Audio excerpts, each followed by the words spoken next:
There's a lot of choice out there when it comes to Android phones. With options from Samsung, Google, OnePlus, and more, it can be hard to know where to start. Which phone you choose depends on how much you're willing to spend and what you want from a phone. Luckily, we've tested a bunch of Android phones throughout 2022 to help you make that decision. The Galaxy S22 Ultra, Pixel 7, and OnePlus 10 Pro are all among our favorite phones, and here's why.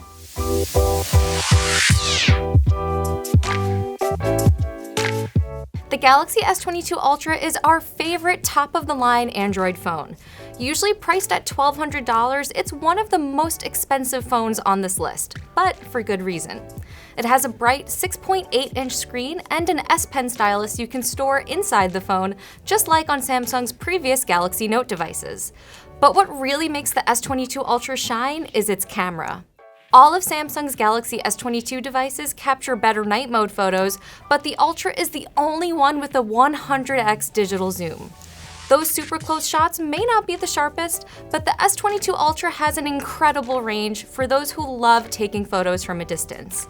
Samsung is also giving the S22 lineup 4 generations of software support, which means it'll get Android version updates for even longer than Google's Pixel devices. Just be warned, this phone is expensive, and the battery life could be better for the price. But if you want a phone with a giant screen and an excellent camera, this is the one to get. If the Galaxy S22 Ultra is out of your budget, you can't go wrong with the $900 Pixel 7 Pro. Google perfected a winning formula with the Pixel 7 Pro. The cameras are superb, the new design gives it a fresh look, and you get a spacious 6.7-inch screen. While it doesn't have the 100x zoom you'll get on the S22 Ultra or an included stylus, the Pixel 7 Pro has its own extras. Google is adding a free VPN for Pixel 7 and Pixel 7 Pro owners, and the camera also comes with editing features that feel really practical in everyday use, like Photo on Blur, which sharpens older photos. But like the Galaxy S22 Ultra, the Pixel 7 Pro could benefit from longer battery life, which is the only real downside. The Galaxy S22 Plus has the right balance of size, performance, and camera quality for most people. To me, this feels like Samsung's real flagship phone. The Ultra is for people who love giant phones, while the regular S22 is for those who like smaller phones. The S22 Plus is just right. It has a 6.6-inch screen, making it almost as large as the iPhone 14 Pro Max, but it somehow feels more compact. Both the S22 and S22 Plus have new 50-megapixel cameras with better color and night mode photography. It'll make a huge difference to those upgrading from an older Samsung phone. The main drawback is that it's kind of expensive. It's $1,000 at regular price without a discount or trade-in, making it $100 more expensive than the Pixel 7 Pro.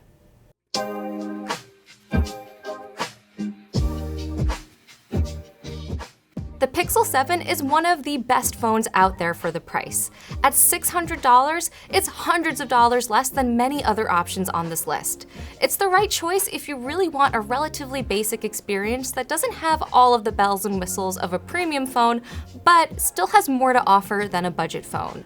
With the Pixel 7, you'll get a 50-megapixel main camera with improved zoom quality over the Pixel 6, a 12-megapixel ultra-wide camera, Google's new Tensor G2 processor, and a 6.3-inch screen. If you want a dedicated telephoto lens, you'll have to go with a more expensive device like the Pixel 7 Pro or one of Samsung's Galaxy S22s. But, as is the case with the Pixel 7 Pro, it's really the Google-specific features that make the Pixel 7 stand out, like Photo on Blur, the built-in VPN, and the Google Assistant. The downsides are largely the same as the Pixel 7 Pros. The battery life still feels a little short, and Samsung offers longer Android version support. The Galaxy S22 is the best Android phone for people who prefer smaller devices. It has a 6.1-inch screen, but somehow feels more compact than other phones of the same size. It also has a lot of the same specs as the more expensive S22 Plus, such as a triple lens camera with a 50-megapixel main camera and a screen with a high refresh rate. It usually costs $800 without a trade-in, putting it roughly in the same league as the iPhone 14. I know I've said this for just about every phone on this list, but believe me when I say that you'll want to consider battery life before buying the Galaxy S22. It's the smallest device in Samsung's lineup, which means it also has the smallest battery. If you have the refresh rate set to high, you might find yourself struggling to get through a full day. The Pixel 6a feels a lot more expensive than it actually is. It's only $450, but it packs a lot of value for that price. It has a similar design as the Pixel 6 and the same Tensor processor, along with a 12.2 megapixel main camera and a 12 megapixel ultra-wide camera. That's a step down from the 50 megapixel camera you'll find on the Pixel 6 and 7, but in my testing, the camera was much better than the Galaxy A53's, which is a similarly priced phone from Samsung. Overall, the Pixel 6a is our favorite Android phone for under $500. Just remember, you'll be missing wireless charging and premium features like a dedicated telephoto camera. The OnePlus 10 Pro's slick design, fast performance, and reasonable $800 price make it a great choice. The battery lasts all day, it has a vibrant 6.7-inch screen, and you'll get a main, ultra-wide, and telephoto camera. It also has 65-watt fast charging, meaning it should charge faster than the Galaxy S22 lineup. However, the camera isn't quite as good as what you'd get from Samsung and Google, but it should be fine for casual photographers.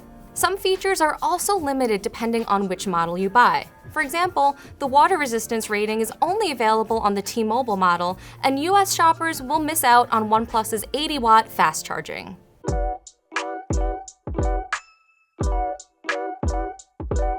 In a world where most smartphones look the same, the Nothing Phone 1 easily stands out. The flashing LED lights on the back are enough to separate this phone from most of its competitors. But the Nothing Phone's flashy design isn't the main reason why it made our list. It's that combined with the phone's clean software and 50 megapixel cameras, which are solid for the price. With a price that translates to roughly $480, the Nothing Phone 1 is also one of the cheapest phones on this list. However, you can't buy the Nothing Phone in the US, so you're out of luck unless you live in the UK or Europe. The Galaxy Z Fold 4 is Samsung's best foldable yet. At a regular price of $1,800, it's probably still too expensive for most people.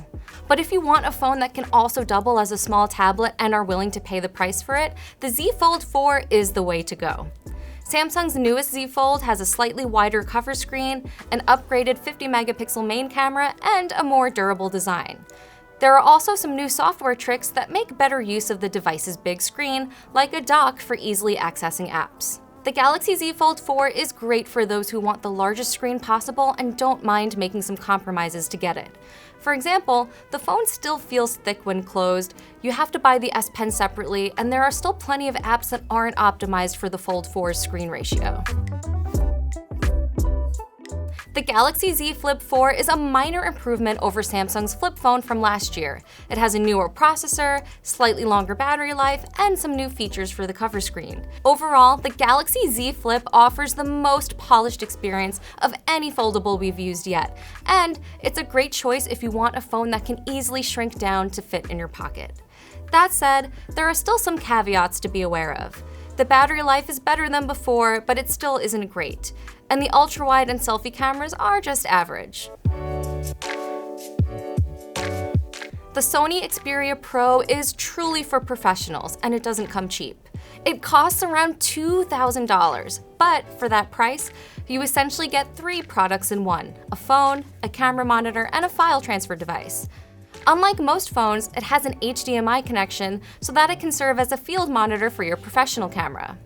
It's a compelling device for creatives that want a phone that can double as a camera companion, but you'll have to be willing to spend much more than you would on the average phone. So, which Android phone are you most excited about? Let me know in the comments. And don't forget to subscribe for more advice and recommendations. Thanks for watching, and I'll see you next time.